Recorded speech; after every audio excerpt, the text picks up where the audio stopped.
Hello friends, कैसे हैं आप सभी। स्वागत है आपका एक बार फिर से हमारा यूट्यूब चैनल ड्रीम आईएएस पे। तो आज है 12 मार्च, चूँकि कल संडे था तो इसलिए कल का करंट अफेयर्स नहीं आया था। तो आज हम देखते हैं आज के करंट अफेयर्स को और डिस्कस करते हैं आज के इम्पोर्टेंट प्रश्नों को। यदि आप चैनल पर नए हैं तो आप सब्सक्राइब कर सकते हैं। वीडियो को लाइक और शेयर करिएगा। और आज इम्पोर्टेंट क्वेश्चन होने वाला है, इसलिए वीडियो को लास्ट तक देखिएगा। चलिए आज स्टार्ट करते हैं आज के प्रश्नों को।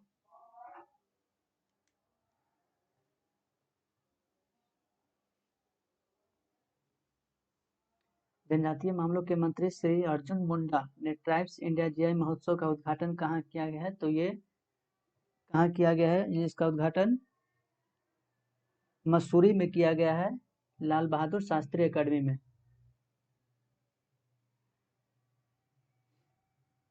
इसका उद्घाटन कहाँ किया गया है? मसूरी में। मसूरी में जीआई महोत्सव का उद्घाटन किया गया Lal Bahadur Shastri National Academy of Administration. जो ये इस बार का 130वां ट्राइब्स इंडिया शोरूम कैफे खोला गया है।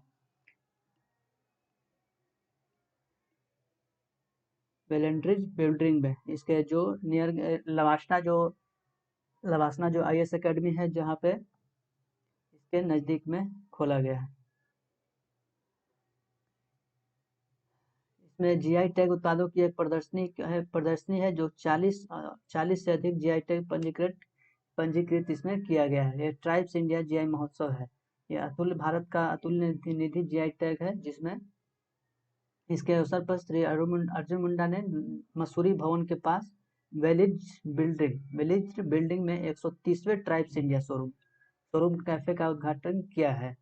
इसके द्वारा किया गया है, तो अर्जुन मुंडा के द्वारा।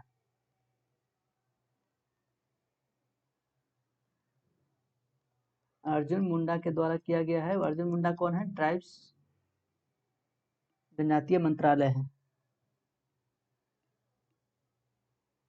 भारत उज्बेकिस्तान संयुक्त सैन्य अभ्यास डस्टलिक 2 का कौन सा संस्करण उत्तराखंड के चौबटिया में शुरू किया गया है? तो इस बार शुरू किया गया है सेकंड एडिशन उत्तराखंड के जयबोटिया में इसका उद्घाटन किया गया है। Second edition of India Uzbekistan joint military exercise शुरू किया गया है, एक्सरसाइज हुआ है। कौन सा एक्सरसाइज है? दस्तिक। याद रखेंगे कौन सा स्टाइल है? डस्टलिक।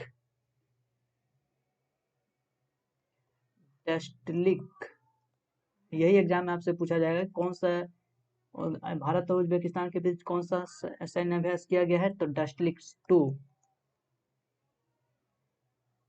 डस्टलिक 2 का दूसरा संस्करण कहाँ किया गया? उत्तराखंड के चौबटिया में। इसका उद्देश्य क्या है? संयुक्त राष्ट्र यूएन के जनादेश के तहत इसमें ग्रामीण और शहरी परिदृश्यों को काउंटर किया जाएगा। काउंटर टेररिज्म सिटी संचालन इसमें किया जाएगा। उज्बेकिस्तान कहाँ है? ये कि मध्य एशिया का कंट्री है, जिसमें कजाकिस्तान किर्गिस्तान और उज्बेकिस्तान, तुर्कमेनिस्तान, ये 5 कंट्री आते हैं। मध्य एशिया में कौन कौन से 5 कंट्री आते हैं? कजाकिस्तान, किर्गिस्तान, उज्बेकिस्तान और तुर्कमेनिस्तान, ये 5 कंट्री आते हैं मध्य एशिया कंट्री में। किस राज्य के सीएम ने अपने राज्य में रसिन बांध और चिल्लीमल बांध का उद्घाटन किया है? तो ये किस में किया गया है? यूपी के सीएम, उत्तर प्रदेश के सीएम योगी आदित्यनाथ के द्वारा रसिन बांध का आयोजन किया गया है। योगी आदित्यनाथ इनोग्रेट किया गया है रसिन डैम, चिल्लीमल डैम के इन कहाँ पे? चित्रकूट में। This initiative of government will bring relief to the people, यानी कि पानी की समस्याओं से जूझने से बचने के लिए यह किया गया है। इसका मुख्य उद्देश्य क्या है? पानी की जो किल्लत की समस्या होती है, उससे राहत मिलेगी लोगों को।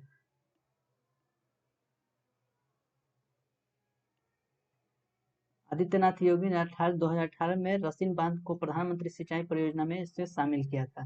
कहाँ किया गया है? 10 मार्च को चित्रकूट में चिल्लीमल बांध का उद्घाटन किया गया है।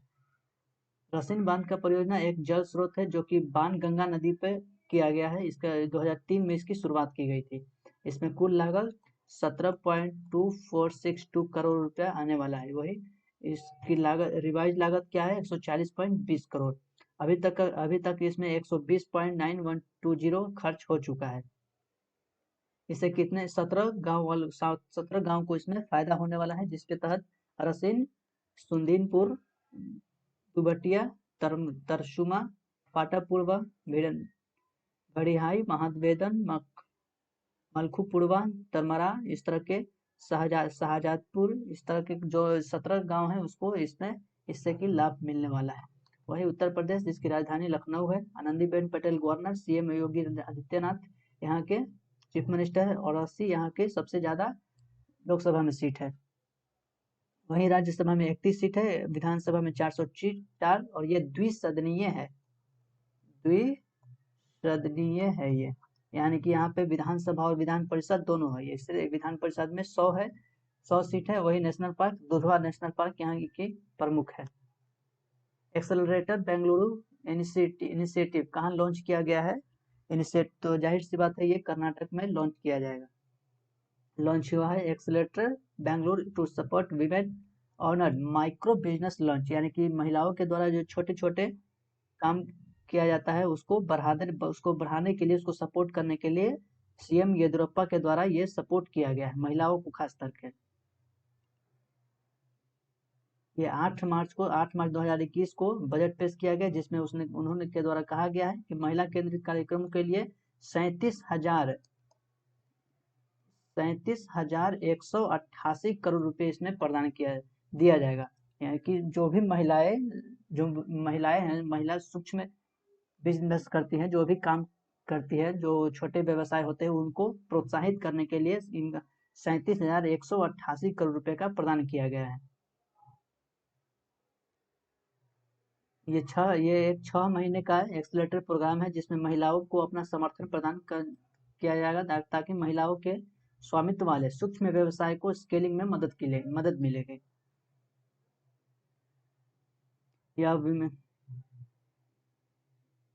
इसे गेम नाम दिया गया है, जिसमें global alliance for mass enterprises जिसमें गेम इसको नाम दिया गया है। Karnataka chambers of commerce and industry के इसमें बढ़ोतरी किया जाएगा। वहीं कर्नाटक, जिसकी राजधानी बेंगलोर, वजुभाई वाला गवर्नर है, बीएस येदियुरप्पा सीएम, 28 लोकसभा में सीट है और 12 राज्यसभा में सीट है।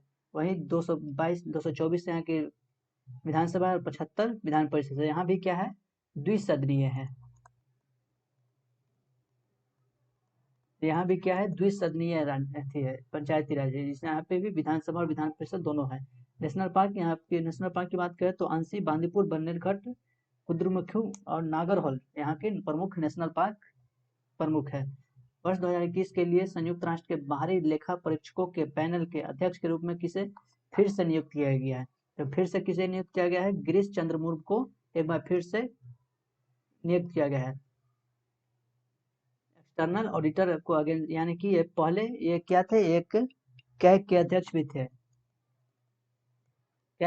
भी थे, गिरीश मुर्मू। इनको UN panel of external auditor के द्वारा इनको फिर से बनाया गया है। ये भारत के नियंत्रक एवं महालेखक परीक्षक है। गिरीश चंद्र मुर्मू को 2021 के लिए संयुक्त राष्ट्र के बाहरी लेखा परीक्षकों को इसमें शामिल अध्यक्ष बनाया गया। इससे पहले 2020 के लिए भी इनको पैनल का अध्यक्ष चुना गया था।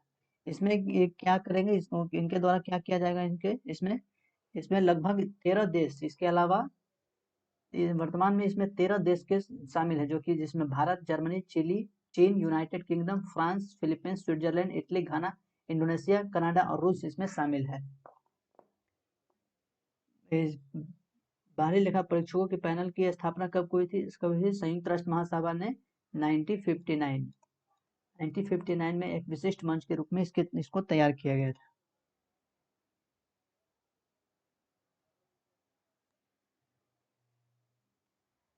मार्च को गूगल डूडल ने किसकी 89वीं जयंती मनाई है? तो ये किसकी 89वीं जयंती हाल ही में मनाया गया है? गूगल डूडल के द्वारा रामचंद्र राव सैटेलाइट, जिन्हें सैटेलाइट मैन ऑफ इंडिया कहा जाता है। ये इन्होंने फर्स्ट सैटेलाइट आर्यभट्ट इनके द्वारा ही डिजाइन किया गया था। इन्होंने अपनी अभी हाल ही में 89 89वां अपना बर्थ एनिवर्सरी सेलिब्रेट किए। कौन है? उडुपी रामचंद्र राव। उडुपी रामचंद्र राव, ये अपना नाम अपना याद रखेंगे। उडुपी रामचंद्र राव जो 10 मार्च 1932 से लेकर 24 जुलाई 2017 तक इनका कार्य रहा। इन्होंने फर्स्ट इंडियन सैटेलाइट आर्यभट्ट की स्थापना थी, डिजाइन भी तैयार की थी 1975 में। इसके अलावा 18 सैटेलाइट को और भी डिजाइन किया गया था इनके थ्रू, और फर्स्ट इंडियन स्पेस साइंटिस्ट भी लॉन्च किया गया था satellite hall of fame satellite hall of fame Washington DC में 2013 में। वाशिंगटन डीसी कहाँ है? तो यूएसए में। First Indian space scientist to be launch किया गया था hall of fame of Mexico में। इसके अलावा इनके थ्रू पीएसएलवी को लॉन्च किया गया था, जीएसएलवी का डेवलपमेंट भी इनके थ्रू किया गया था। अभी हाल ही में 1976 में इन्हें पद्म भूषण दिया गया था। 2017 में इन्हें पद्म विभूषण से सम्मानित किया गया था। पीएसएलवी जो कि 850 केजी सैटेलाइट है, इनको पोलर ऑर्बिट में पहुंचाए थे 1995 में। इसके अलावा और 30 इंटरनेशनल अंटार्कटिक ट्रीटी मीटिंग भी इन्होंने शुरू किया था 2007 में।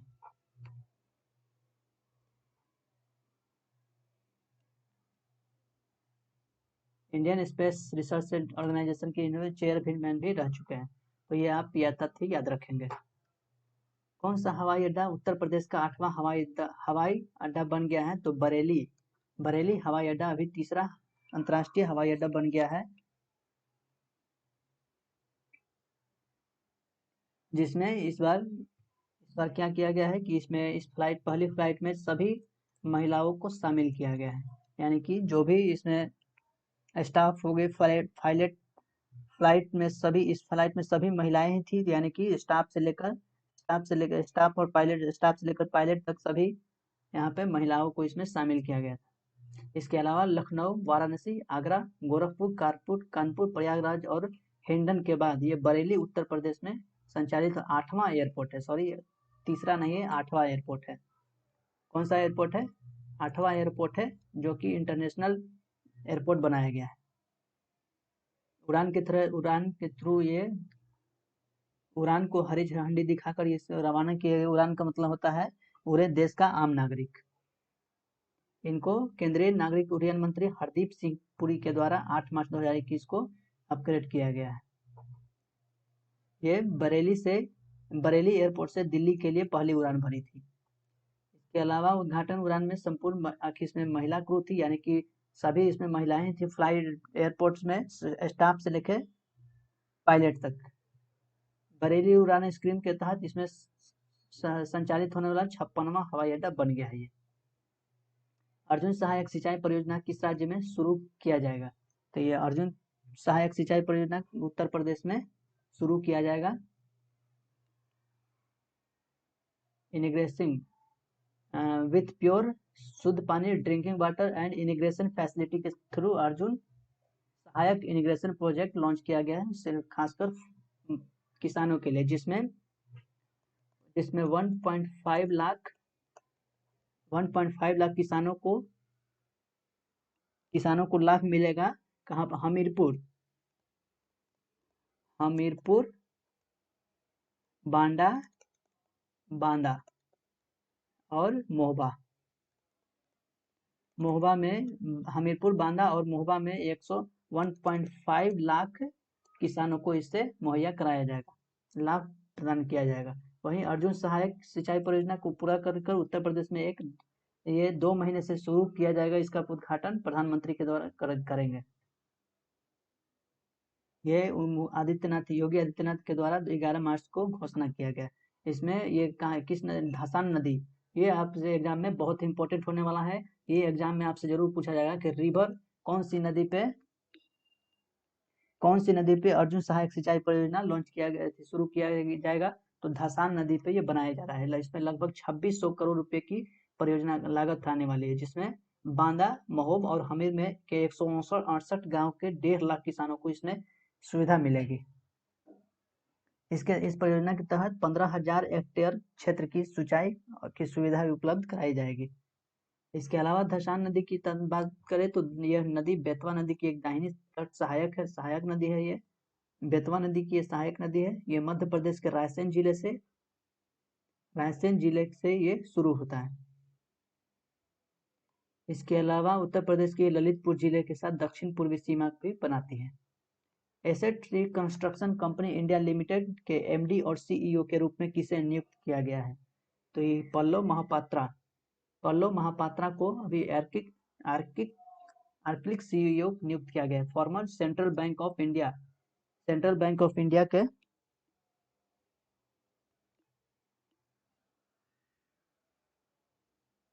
एमडी और सीईओ नियुक्त किया गया है। इसके अलावा एसेट रिकंस्ट्रक्शन कंपनी लिमिटेड जिसकी स्थापना 2002 में हुई थी। हेडक्वार्टर यहाँ मुंबई में है। ये एक स्पॉन्सर कंपनी है जो कि प्रोमिट बैंक की एक स्पॉन्सर कंपनी है। इसके सहायक भारत की आज़ादी के 75 वर्षों के उपलक्ष्य में अमृत महोत्सव कब शुरू किया जाएगा? तो ये 12 मार्च को अमृत महोत्सव शुरू किया जाएगा। दांडी मार्च के 51वें वर्ष में 51वें वर्ष के दांडी मार्च के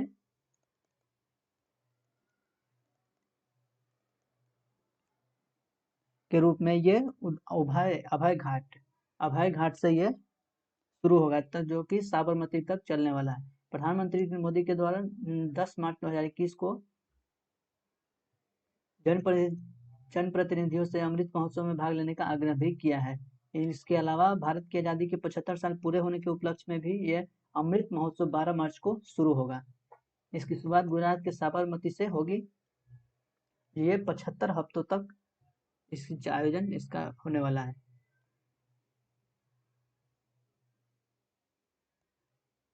aquaculture tech company aqua connect ने किसान क्रेडिट कार्ड योजना के तहत ऋण पहुंच प्रदान करने के लिए किस बैंक के साथ भागीदार किया है? तो ये किसके साथ किया गया है भागीदारी? बैंक ऑफ बड़ौदा के साथ ये एक्वाटेक कंपनी ने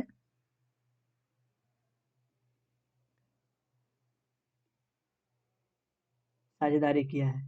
तो जनरेट फॉर्मल क्रेडिट कार्ड बनाने के लिए बोला है ओवर 1 मिलियन ऑफ फार्मर्स, जिससे काफी किसानों को इससे मुहैया कराया जाएगा, लाभ प्रदान किया जाएगा।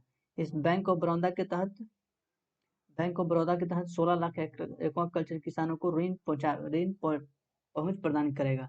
योजना इसके तहत 10% तक कम वार्षिक दर पर क्रेडिट एक्सेस प्रदान करेगा, यानी कि किसानों को कम ब्याज के तौर पे इसमें लोन क्रेडिट किया जाएगा। इसमें एक्वा कार्ड इसकी स्थापना 2017 में हुई थी। इसका हेडक्वार्टर चेन्नई में है। स्थापना कब हुई थी? 2017 में चेन्नई में है।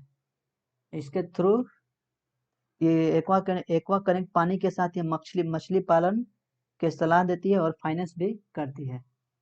वही बैंक ऑफ बड़ौदा जिसका मुख्यालय अलकापुरी बड़ोदरा में है। संस्थापक है सयाजीराव गायकवाड़ तृतीय।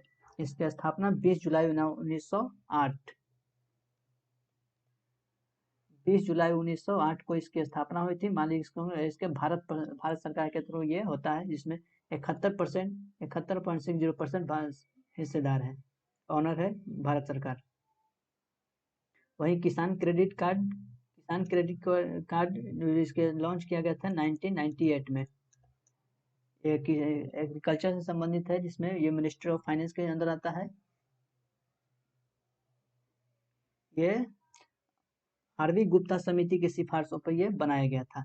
इसमें लगभग 2.5 करोड़ किसानों को इसमें इंक्लूड किया गया है, फिशरमैन और मछली पालन और डेयरी फार्मर्स के लिए, जिसके आत्मनिर्भर भारत के तहत ये लॉन्च किया गया है। राष्ट्रपति रामनाथ कोविंद ने किसे सम्मान और प्रशंसा भेंट किया है? तो अभी हाल ही में किरण बेदी को सम्मान और प्रोत्साहन दिया गया है और बैटल ऑफ ऑनर से सम्मानित किया गया है। किरण बेदी को अभी हाल ही में बैटल ऑफ ऑनर से सम्मानित किया गया है कि राष्ट्रपति रामनाथ कोविंद के द्वारा। राष्ट्रपति भवन में ये पुडुचेरी की उपराज्यपाल रह चुकी थी किरण बेदी, जिसका सम्मान प्रशंसा के तहत भेंट किया गया। वहीं पुडुचेरी के पूर्व लेफ्टिनेंट गवर्नर को यानी कि किरण बेदी को उनकी सेवा को पहचाने और प्रशंसा के रूप में सम्मानित किया गया है। इसके अलावा किरण बेदी को भारत के राष्ट्रपति ने 16 फरवरी को उपराज्यपाल पद से हटा दिया था और तमिलिसाई सौंदरराजन ने 18 फरवरी को उपराज्यपाल के रूप में अपना कार्यभार संभाला। पांडिचेरी इसकी राजधानी पांडिचेरी है। पुदुचेरी की राजधानी पांडिचेरी है। तमिलिसाई यहाँ के लेफ्टिनेंट गवर्नर है। चीफ मिनिस्टर यहाँ के अभी नहीं है, अभी हाल ही में यहाँ के चीफ मिनिस्टर ने त्याग पत्र दिया था। इसके अलावा लोकसभा में 1 सीट है, राज्यसभा में 1 सीट है, विधानसभा में 33 सीट है। यह एक केंद्र शासित प्रदेश है। सीआईएसएफ का 52वां स्थापना दिवस किस दिन मनाया जाएगा? सीआईएसएफ का 52वां स्थापना दिवस कब मनाया जाएगा? तो 10 मार्च को 10 मार्च को इसकी स्थापना दिवस मनाया गया है। इसका हेडक्वार्टर है पार्लियामेंट ऑफ इंडिया। ये इसकी स्थापना 10 मार्च 1969 को हुई थी न्यू दिल्ली में।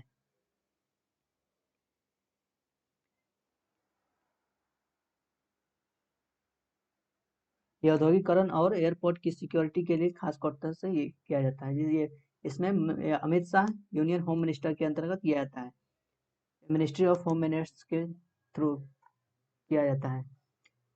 CISF the central industrial security force, जो खास तौर से औद्योगिक उपकरणों की बेहतर सुरक्षा और एयरपोर्ट की सुरक्षा करता है।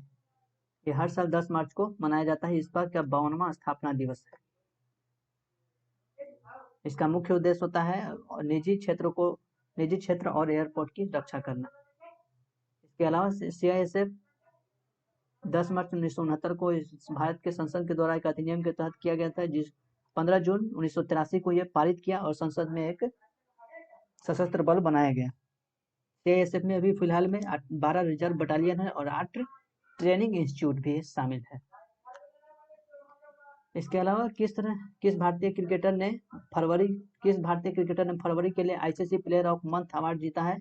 तो ये आर अश्विन के द्वारा अभी हाल ही में जीता गया है, भारत और ऑस्ट्रेलिया के मैच के थ्रू, सॉरी भारत और इंग्लैंड के मैच के थ्रू। इसके बाद वही प्लेयर ऑफ द मंथ से सम्मानित किया गया है।